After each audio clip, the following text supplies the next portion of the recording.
Season 1 is all about that dental school student or that new dental school grad or that transitioning dentist, pretty much giving the financial keys to success now that you're in a transition period. So let's go and hop into this episode, and we hope that you enjoy it.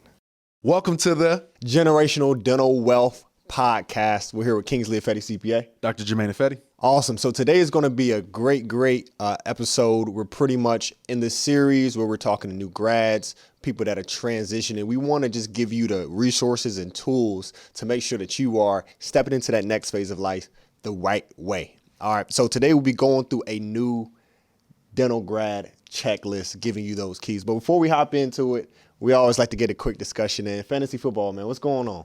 Don't go there, man. See, listen, he gave me no heads up he was going to go here today. All right, so week 1, tough battle, but he beat me. All right, Team Virtual Bay, shout out to the both of them. They beat us, and it's okay. It's all right. Beginner's luck. Yep. So he's undefeated right now, and we haven't won a game on our side. And I'm playing my other brother's team right now, and we're losing. So I'm just taking L's to my bro. To be honest, I should never brought them into the league. Should never brought them into the league. Yeah, man. See what happens when you bring your loved ones in to a safe space. They come in and they wreck the whole thing, man. Yeah, man. Well, I really hope that my team can keep up the heat. You know, we have a few injuries, so we're gonna see how it all shakes up. You know, NFL season's long, man. NFL season's long. I want to stress beginner's luck. All right, and this happens in business. This happens in fantasy football. This happens in a lot of different areas. I'm sure everybody ever heard of the honeymoon phase, right, in a relationship. In the beginning, when everything is so sweet, right? That's what he's enjoying right now in fantasy football. We're defending champions, and 2 years ago, we came in second place. So we've been here, we've done this, you know, so. Well, we're going to see how it shakes out, man. But hopping straight into it, as far as the checklist for new dental grads, really want to just start just kind of picking your mind. I'll kind of take off my CPA hat off of this episode and kind of give some of the insight. You know, especially me graduating from undergrad, graduating from the master's. It was scary stepping into the work space, but you know, fortunately, I had mentors, I had brothers, I had people that had already been in the space, and had already kind of been in the CPA space personally for a few years. So it wasn't as scary for me, but I know for a new dentist that's getting out into the workspace, you know, things can be quite scary. So the first thing here, as far as on the checklist, ensuring that your dental license has been properly processed and posted to the NC Dental Board. Can you talk a little bit about that? So for us, we're here in North Carolina, so it'd be the NC Dental Board here. But in reality, the biggest thing is just because you have graduated does not mean you can practice, right? And most people who are practicing know that because you have to actually apply to whatever your state is to actually get that. But one thing that most people don't understand is it has to be posted to your state dental board before you can actually start practicing here in North Carolina. Okay. So as far as any new grads and any individual who is looking into practicing in a different state, throughout that entire process, as many know here, it takes some time. It's not something you just put in your application and it's turned over in a week or two. Yeah.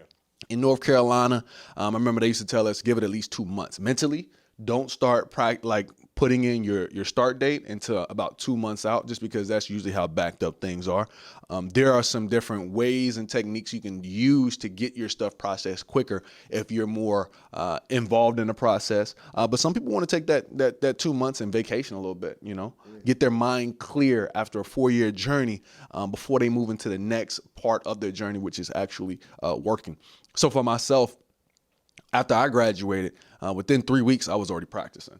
I think we graduated that Friday. That Monday, I got my transcript officially from UNC, and I drove straight up to the NC Dental Board. Yeah. I said, man, listen, I don't really got time to play around with this thing. You know what I'm saying? We got big plans. We got some things we got to do. You know, I got a fiance I got to take care of. It's a practice we need to start. You got, you know, different contractors already. We need you in the office. We need you in the office. So I drove straight up there, got the thing. So it got processed about a month quicker than it's supposed to. So to God be the glory on that.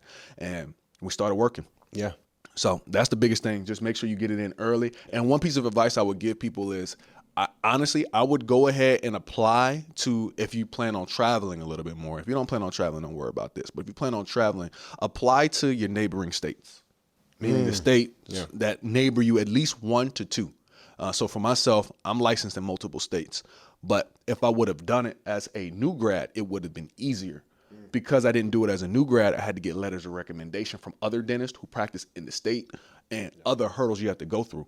But if you're doing this as a new grad, it would be very, very high. I wish somebody told me this, right? And that's what this entire checklist is about. It has information that we wish we were told. Now we can tell you to make your process simpler. So again, let's say if you're in North Carolina, for instance, right? Definitely think about at least South Carolina and possibly Virginia. Go ahead and get duly licensed so now you can accept contracts in multiple states. Yeah. Yeah. And it's sort of similar in the CPA world, going to the state board, making sure your credential, or going to the state board, making sure your license and everything is up to date there. And just making sure that you're ahead of the game and not reactive, but being proactive about that. How long did it take y'all? Like, sometimes dental professionals, we get curious about other professions. So Yeah. So pretty much CPA, how long did that take? Yeah. So dealing with the NC State Board of Examiners for the CPA, pretty much it really didn't take too long. It took about a month from the time, but it is a pretty lengthy packet. I mean, you have to include all the exam scores that you took. You have to include all the work experience. You have to include the ethics exams that you did. So it's pretty much like a 30-page packet you have to mail off. I thought about, when you told me about that story, I thought about driving it up to Raleigh, but I said, you know what? I'm 2.5 hours now. I'm just gonna just wait for it to come in. I'm driving up there. Yeah, so it only took about a month. It didn't take too long. Second part of this checklist here: ensuring malpractice insurance start date coincides with your work start date. So pretty much talk to that. And why is that important? Really, it's all your insurances. You want to make sure all your insurances align. See, people just think malpractice is a blank statement, right? Like, I have malpractice insurance. Like you have to choose a start date. The same way you have to choose a start date for your disability insurance. You have to choose a start date on our practice side, for practice coverage, for every type of insurance. It has to be written down on paper. What is the start date, right? Yeah. So it's important that, again, if you are going to take that 2-month vacation, right, don't pay for time that you're not going to actually be using that malpractice. Don't put your start date your graduation date. Put your start date where you expect it to be. Let's say if you graduate May 12th and you're going to wait 2 months, then July 12th is what you will be doing. You put that down as your start date. Now, I want to tell you, for most carriers, you can change that start date. So let's say if you tell them July 12th is my start date for my malpractice and my disability insurance, but I get my license on July 1st, right?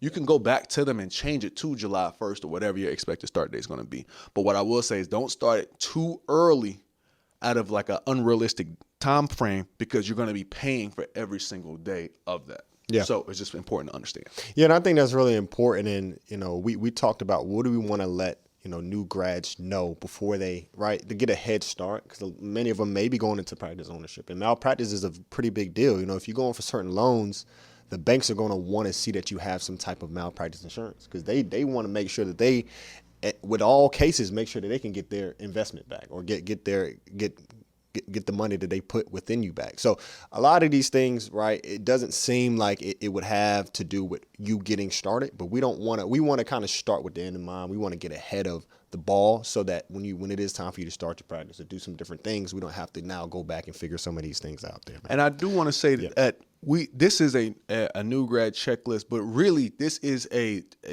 dental graduate checklist. I mean, if you graduated 20 years ago or you graduated today, this entire thing is just creating clarity. Yep. That's all this is. Knowing what your dates are, knowing how to get things in, and not sitting back and being reactive to things, but going to your dental board, right? Knowing what date you're going to actually set up your malpractice. All we want to do is create that kind of clarity, so you know, and you can take control of your fate within dentistry. I'm with you, man. So part 3 of this here is applying for your NPI number. What is an NPI number? What does it even stand for? Go ahead and let me know that. Your NPI number is an individualized number for different practitioners, right? It's not just for dentists. Nurse practitioners has NPIs. Medical doctors have NPIs. Pharmacists have NPIs. This is a nationalized way for them to keep track of all providers. Okay. But most people just think like an NPI number is not a real important number. It's actually a very important number. It's like your social security number as a practitioner. But I do want to go ahead and stratify even a little bit further. There are 2 types of NPI. There's a type 1 NPI and a type 2 NPI.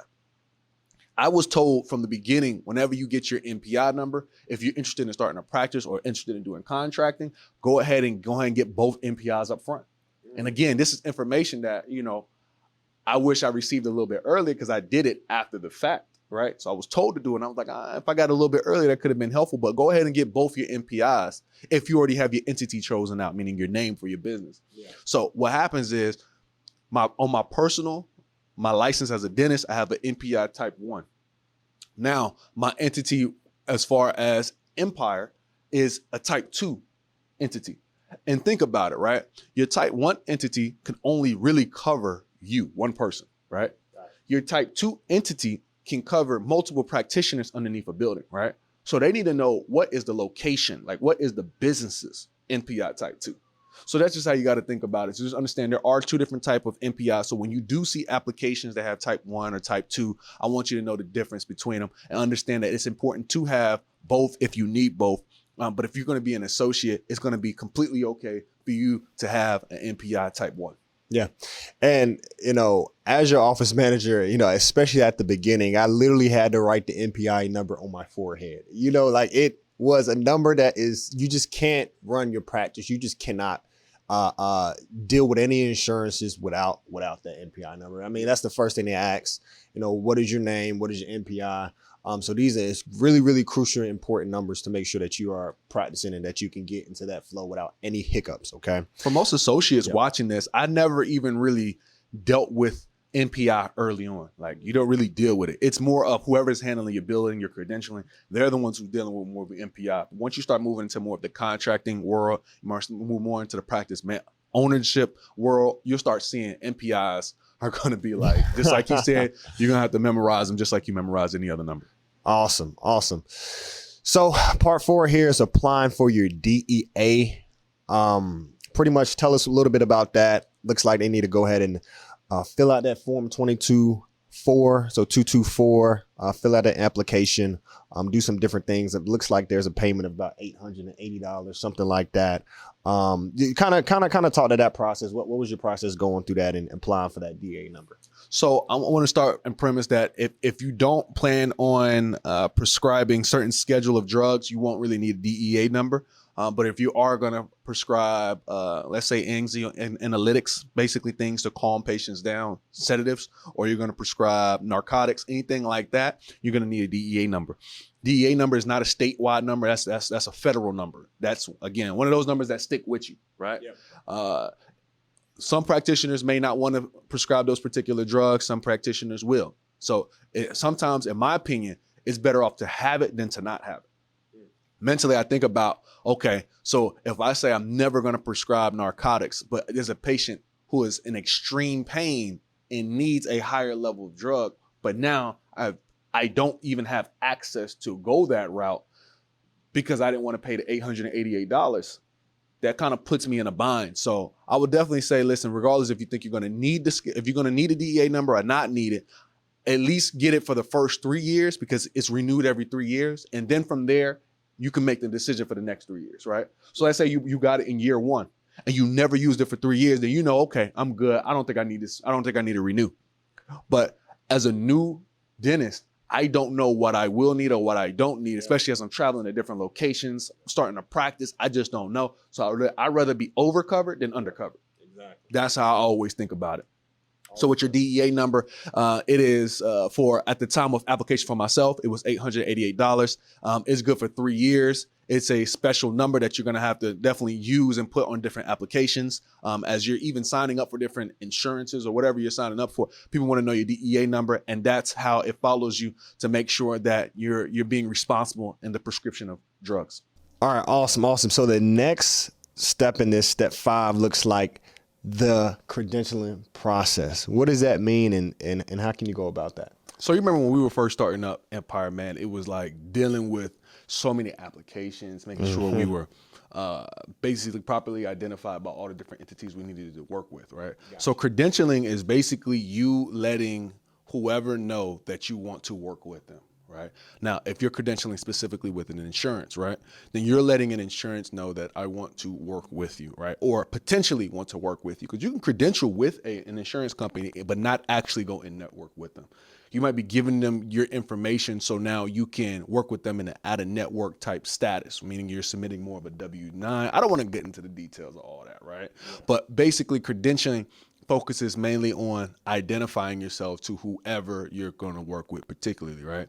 So there's a program called the CAQH solution that the ADA offers. And this is a credentialing solution that allows you to put in your information into the computer, basically into their solution.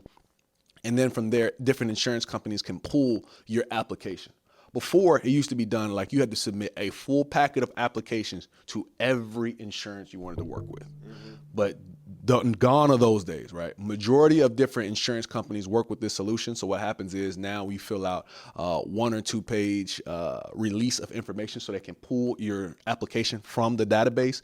And regardless if you're an associate or you're a travel dentist or you're a practice owner, that's what they're going to use to identify you and have your information, right? Different things that go into the packets are your DEA number, your NPI number, your license number, where have you practiced in the past, where you're currently practicing, what type of specialty are you. It has all your information in that packet. So you go in there, you fill it out once. And what happens is, even if you're an associate, you usually sign a piece of paper. When you usually start up an associateship, they're going to give you a lot of different pieces of paper from different insurance companies. So then they'll go ahead and package up for you and send it off to the different insurance companies.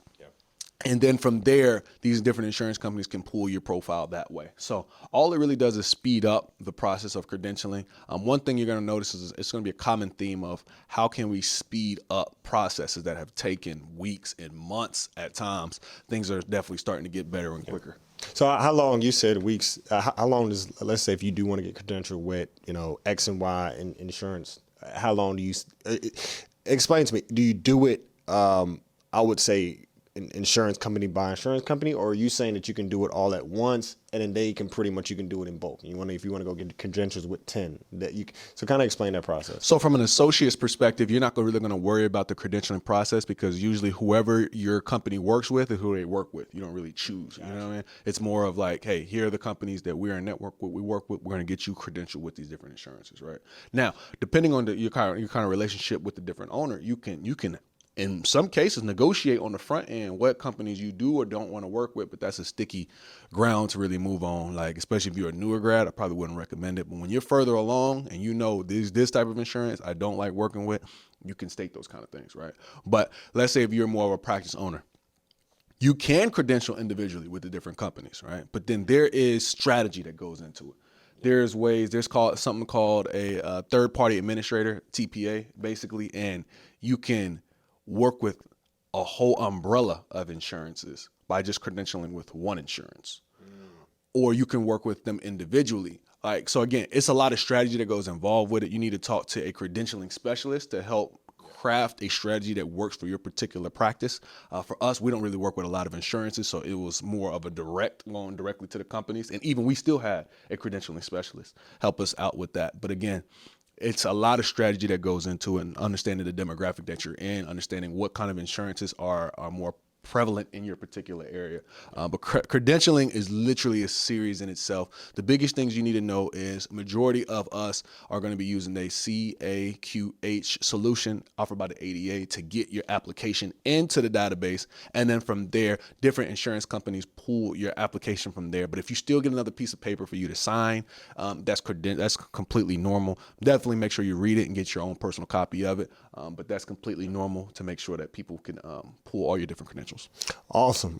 So the next step here, step 6, it looks like continuing education. And I'll kind of speak to that briefly, especially in the CPA world. Most professional boards, you're always going to have some type of yearly requirement to submit to the board, or at least have for your own records what you did to keep up your skill set, right? In dentistry, right? It may be the different CE courses you take. We call it CPE, continuing professional education, in the CPA world, and it can get pretty extensive. You definitely gotta kind of spread it out and make sure that you're doing it throughout the year, because if not, if you get into the deadline, I think our deadline is like the end of June. If you get into the end of the deadline, you're really pushing it, and you may not be able to get all your hours in. So kind of speak to that. in the dental world, what does that continuing education look like? So for continuing education, there are some mandatory continuing educations, and then the majority of it is optional. For newer grads, there's a professional etiquette continuing education course that you have to complete here, at least here in the state of North Carolina. But then for most state boards, there is a hourly requirement that is going to be necessary, just like you already spoke upon, right? Now, to be honest with you, within dentistry, it should not be hard to reach your hourly requirement. Honestly, it should be harder not to reach your hourly requirement. You should be far and exceeding it because there's just so many different conferences that you can go to.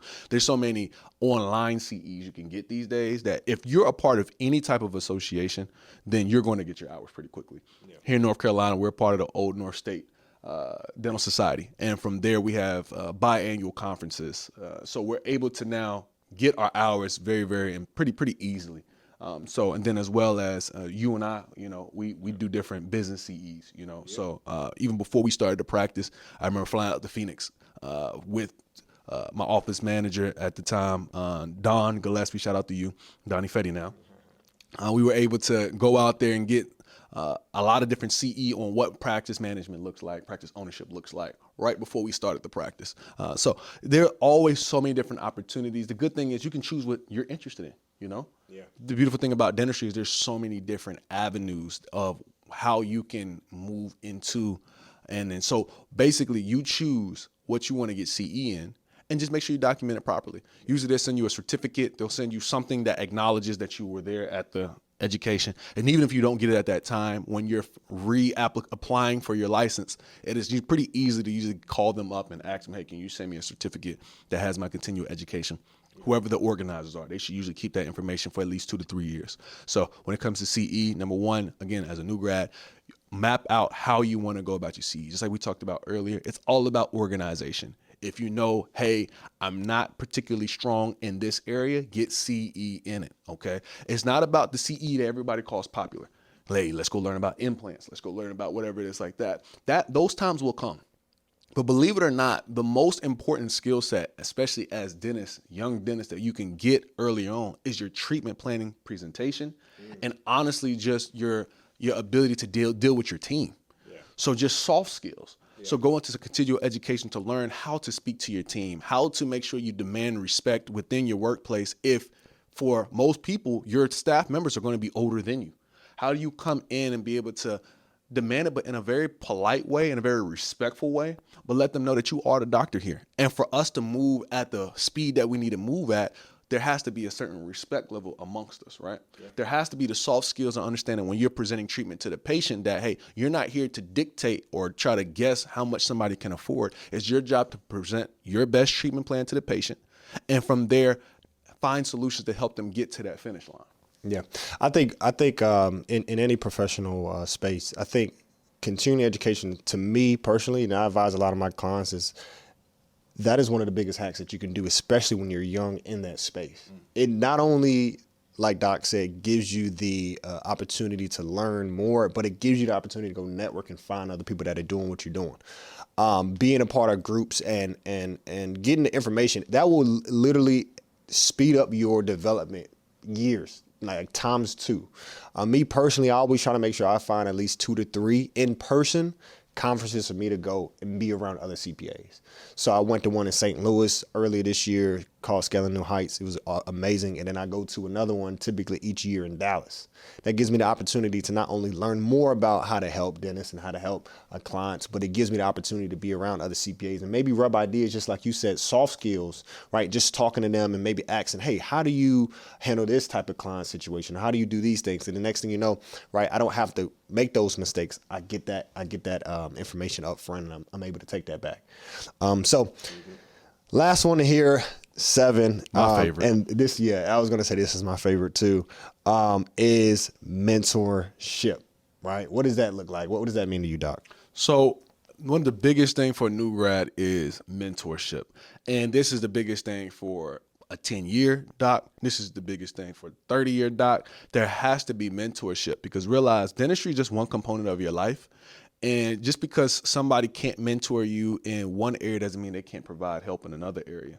So for instance, for new grads, I always have a 3-step rule when it comes to mentorship, right? Number 1, find somebody who is a little bit ahead of you. maybe 2, 3, 5 years ahead of you, who is still in touch with a lot of the pain points that you currently share, but can also give you a little bit of insight ahead of what's coming. So you know, okay, all right, these are the things you have to deal with year 2, year 3, when contract renewals come up. Like, you can talk to them on a more personable level to get the kind of insights you need and build that kind of relationship with them, so you can be a little bit more vulnerable with somebody. So during the tougher times, you have somebody to really lean on. Number 2, you want to find somebody a few decades ahead of you. It could be 10 years, it could be 20 years, but somebody who is over the mountain, and they still have their own challenges they're dealing with as well, right? But somebody who you want to emulate your dental career to be similar to, right?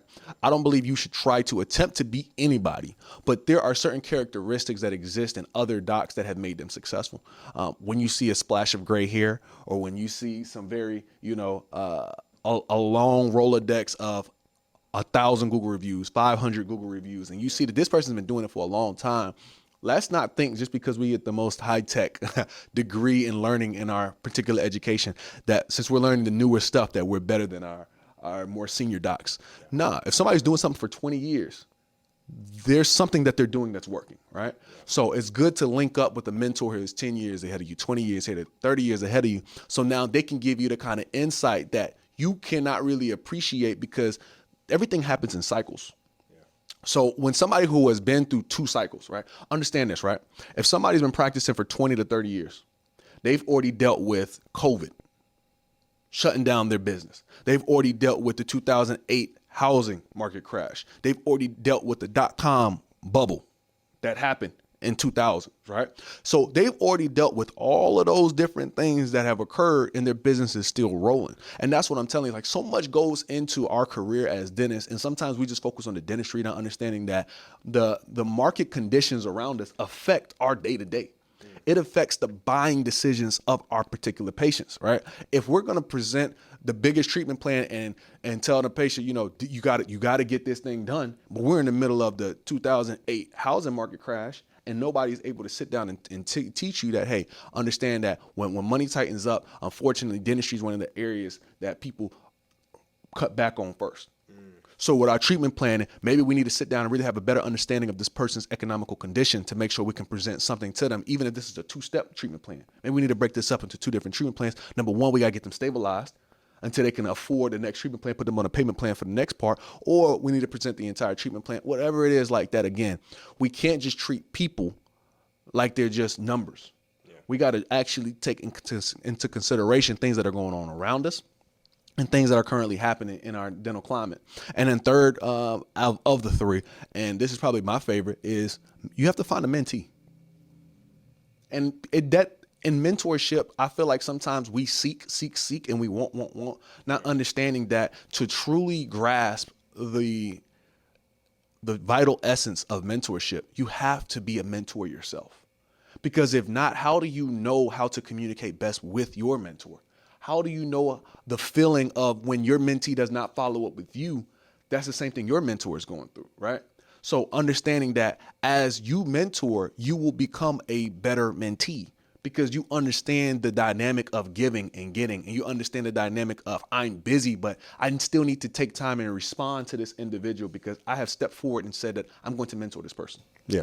So understand the dynamic of having somebody closer to you in age experience in their career, whether that's 3 years or 5 years, but somebody close enough to feel the same pain points you feel.